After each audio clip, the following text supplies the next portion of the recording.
原来如此，5月初死的可不简单呢。那孩子他爹坏了这么大的规矩，你儿子抢了人家的大机缘，怎么？但是反悔绝对没有。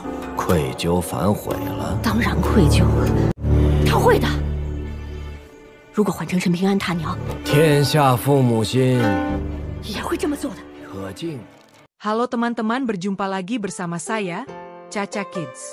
Di video kali ini, saya akan menceritakan kelanjutan episode sebelumnya. Di episode sebelumnya Chen Ping'an yang terkena mantra oleh si kakek tua, apakah Chen Ping'an bakal terpisah dengan Gu Chen? Tanpa berlama-lama lagi, kita langsung aja ke videonya. Chen yang sedang sujud berdoa di depan rumahnya, tiba-tiba temannya datang masuk ke dalam rumahnya Chen. Dan langsung menaiki tempat tidurnya Chen. Yang katanya ada suara aneh dari dalam tembok. 你平时有没有听到过古怪的声响？就像春天的猫叫一样。刘新阳，干嘛呢？你大光棍吧你！哎！你说是宋吉新学猫叫还是志贵啊？ Tidak ada suara yang aneh. Ketika teman Chen mau pergi, tak sangka tempat tidur Chen yang diinjak roboh dan hancur. Karena takut Chen marah, Xianyang menawari pekerjaan kepada Chen di toko besi kerajinan membuat pedang. Menurut Xianyang pekerjaan itu lebih baik daripada Chen bekerja sebagai pengantar surat. Chen merasakan kesakitan di dadanya. Xianyang mengira Chen sakit di dadanya karena tempat tidurnya yang rusak olehnya. Nanti akan ku perbaiki tempat tidurnya. Aku mau pergi dulu ke toko besi.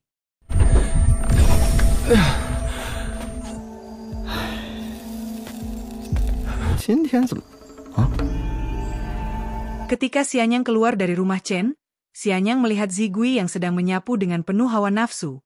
Zigui yang melihat Xianyang menatapnya seperti itu, Zigui langsung melempari Xianyang dengan batu. Xianyang pun pergi dengan penuh kesakitan.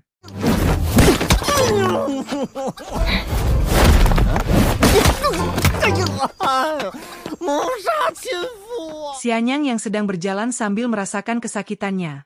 Ada pendeta Tao yang meramal Xianyang bahwa dia akan mendapatkan bencana besar.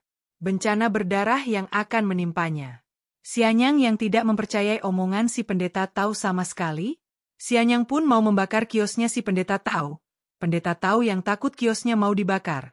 Pendeta Tao pun lari terbirit-birit. 别跑！我先烧你摊子！这位俊杰，真没有骗你啊！去你的！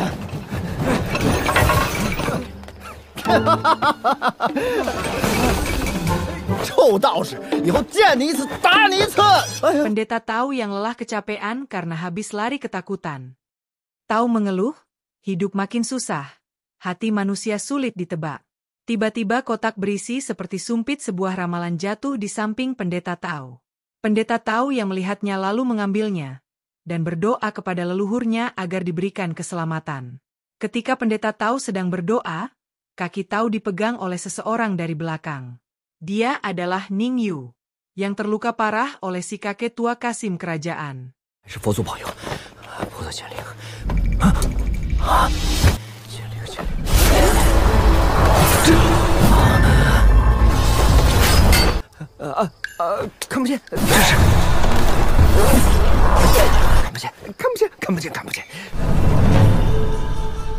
Di sini pendeta Tao mengetahui masa lalu Ning Yu. Karena Ning Yu memegang kaki si pendeta Tao. Di sini Ning Yu berharap pendeta Tao mau membantunya yang sekarang sedang terluka parah. Pendeta Tao yang merasa ketakutan, meminta Ning Yu untuk melepaskan kakinya dari tangannya. Saking takutnya, pendeta Tao melepaskan tangannya. Karena Tao tidak mau membantu Ning Yu, pedang terbang langsung mengancam pendeta Tao agar mau membantu dan mengobatinya. Dengan terpaksa Tao pun membantu dan menyuruh si pedang terbang mengambil selembar daun belalang untuk mengobati Ning Yu. 贫道一生风光奇越，岂是那种见死不救之人？只是接下来再麻烦也要救，哎，要送往何处也是麻烦呐。贫道先替你的主人吊住这口元气，你快去老槐树那边戳一枚槐叶过来，又天杀的让贫道抢死的一了百了了。去晚了，大家一起完蛋呐！耽误了他的修行前程，这一桩新因果。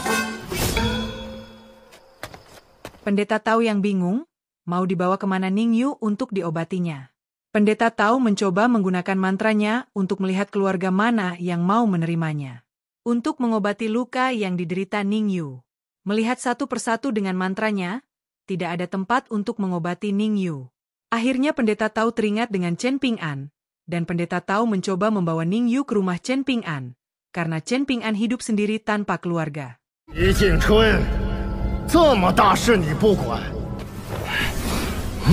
趁早把位置让给阮琼，不管就赶紧滚蛋，让他来收拾这个鬼鬼祟祟的家伙。绝不会在春分之前涉足小镇事务。够了，不许对齐先生不敬。我阮某人。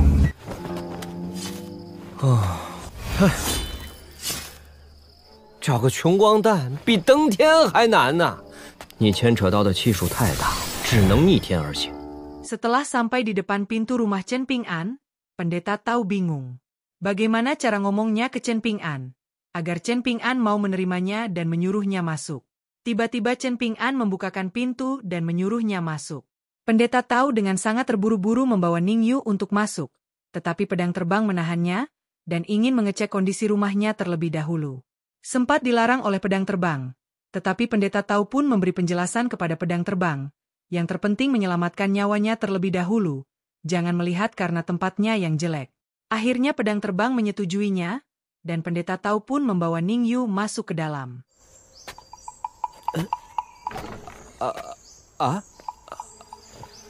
进来吧。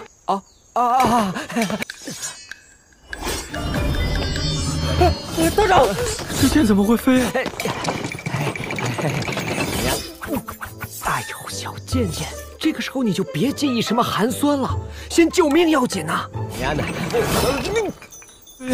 哎呀，回头跟你解释，先进去，先进去。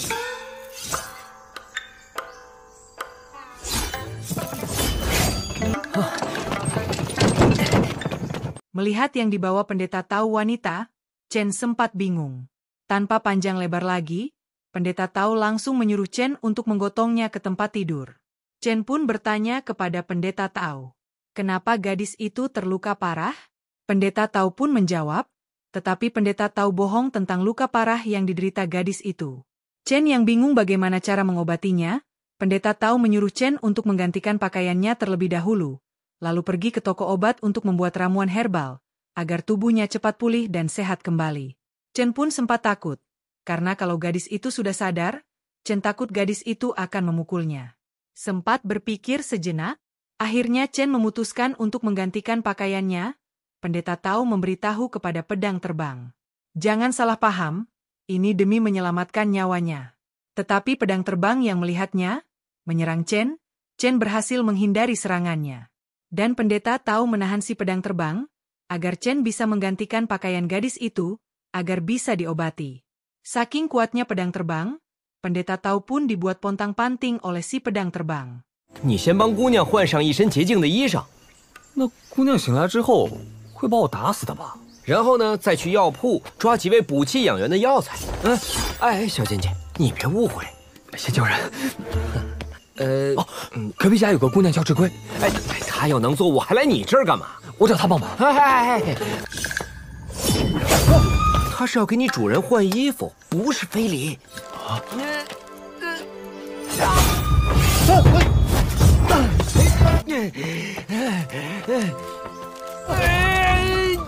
快动手！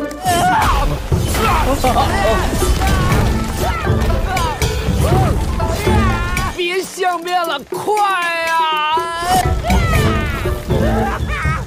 Pendeta Tao yang sedang menuliskan resep obat untuk dibeli Chen, Pendeta Tao yang melihat Chen gerakan refleksnya yang begitu hebat. Pendeta Tao sangat yakin bahwa Chen Ping'an bisa menguasai ilmu bela diri bahkan bisa memukul orang hingga terkapar hanya dengan satu pukulan. Tetapi Chen bingung bagaimana caranya agar bisa menguasai kemampuannya. Sebelum Chen pergi membeli obat, Chen berharap Pendeta Tao jika Chen tiba-tiba mati, Pendeta Tao mau menjadi orang tuanya. Pendeta Tao yang melihat ada sesuatu di dada Chen Ping'an. pendeta Tao pun mengiyakan permintaan Chen Ping'an. 我希望道长能帮我个忙。有事？如果有一天我突然死了，道长能不能帮我下辈子投胎？还做我爹娘的孩子？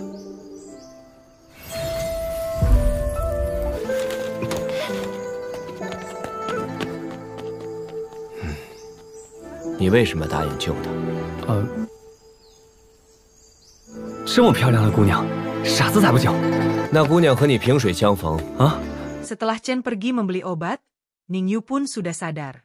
Melihat Ning Yu telah sadar, pendeta Tao menjelaskan kepada Ning Yu bahwa dia telah menyelamatkannya dan mengobati lukanya. Pendeta Tao yang takut disalahkan oleh Ning Yu, Tao pun menjelaskan kepada Ning Yu yang menggendongnya sampai di tempat tidur membersihkan lukanya menggantikan pakaiannya. Itu semua adalah Chen Ping'an yang melakukannya. Mendengar perkataan pendeta Tao, Ning Yu bukannya marah, tapi Ning Yu berterima kasih kepada pendeta Tao karena dia telah menyelamatkan nyawanya. 道长怎么称呼？并无道号。贫道姓陆名陈。那少年虽然有些事情做得不合礼节，陆道长，我不是蛮不讲理的人，但事急从权，姑娘不要怪罪。我听说此州铸剑第一的阮师不是东保平州人士吧？来游玩的？想让阮师亲自铸剑，可不容易啊。我希望他帮我造一把趁手的剑。这就好。Setelah berbincang-bincang dengan Ning Yu, Chen pun datang sehabis membeli obat. Chen pun terkejut melihat Ning Yu yang sudah sadar. Ning Yu memperkenalkan dirinya kepada Chen. Begitu juga Chen memperkenalkan dirinya kepada Ning Yu. Pendeta Tao dan si pedang terbang malah menertawakan Chen. 我爹姓陈，我娘也姓陈。我爹姓宁，我娘姓姚，所以我叫宁瑶。所以我叫陈平安。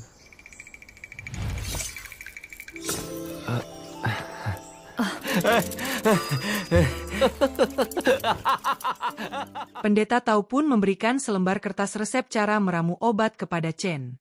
Pendeta Tao lalu pergi. Karena Chen tidak bisa membaca, Chen berusaha menahan pendeta Tao agar bisa menjaga Ning Yu lebih aman lagi.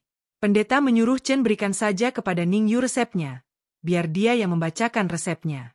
Tetapi pendeta Tao pun tetap pergi dengan alasan akan menghadiri upacara di negeri Nanjian. Sebelum pendeta Tao pergi, pendeta Tao pun berpamitan kepada Ning Yu. Dan pendeta Tao pun memberikan penjelasan kepada Chen tentang kehidupan Chen apa yang sebenarnya terjadi pada dirinya. 陆道长，后会有期，大恩不言谢。陈平安，我有几句话要交代你。宁姑娘，后会有期。Pendeta Tao menegur Chen, karena Chen mempunyai tetangga yang hobinya membaca. Kenapa Chen tidak mau belajar membaca kepada tetangganya? Menurut pendeta Tao itu bukan alasan Chen harus menahan dirinya agar bisa merawat Ning Yu bersamanya. Dengan ilmu sihirnya, pendeta Tao membawa Chen ke dalam alam apa yang sebenarnya terjadi pada dirinya. Pendeta Tao memberitahu Chen bahwa Chen, garis kehidupannya sudah diputus oleh wanita yang telah memukulnya. Tetapi itu semua tergantung pada dirinya Chen jika ingin bertahan hidup lebih lama lagi. Pendeta Tao pun memberikan 3 alasan agar Chen bisa bertahan hidup lebih lama lagi. Setelah Ning Yu sembuh dari lukanya yaitu Chen harus berguru kepada Master Ran. Chen harus menangkap ikan di sungai Langgiao. Semakin banyak Chen menangkap ikan, semakin banyak juga harapan Chen bisa bertahan hidup lebih lama lagi. Chen pun merenung mendengar perkataan pendeta Tao, dan pendeta Tao pun pergi meninggalkan Chen setelah memberitahu semua apa yang sebenarnya terjadi pada dirinya Chen. 第3件，我早就跟你说了，那就看命吧。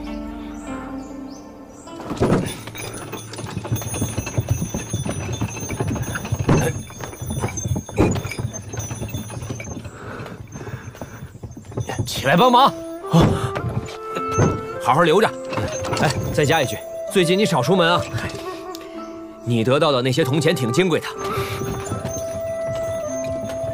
你爹娘早逝并非你的过错。还是跟你说了吧，你此生命途坎坷，还是受累于你的爹娘。但还是要努力活下去。原来道长不是骗子。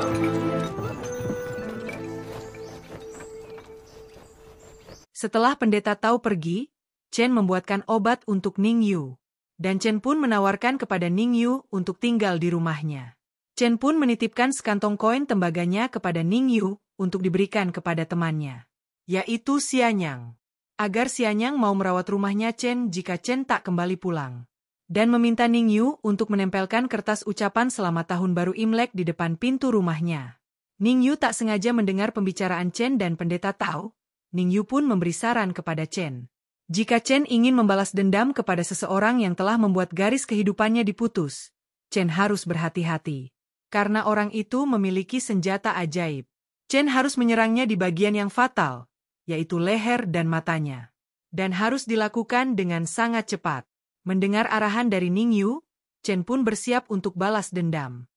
不管是人，还是小小的皮肤，我曾在私塾听齐先生讲过皮肤撼树的故事。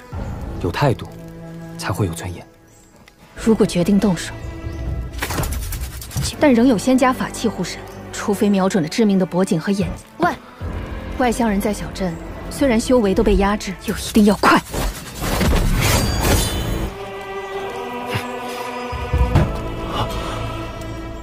Dan cerita episode ketiga Sword of Coming pun selesai. Setelah Chen mendapatkan arahan dari Ning Yu, apakah Chen mampu membalaskan dendamnya kepada si wanita itu? Bagaimana kisah selanjutnya? Yuk simak terus video selanjutnya di channel Caca Kids. Terima kasih sudah menonton, sampai jumpa di episode berikutnya.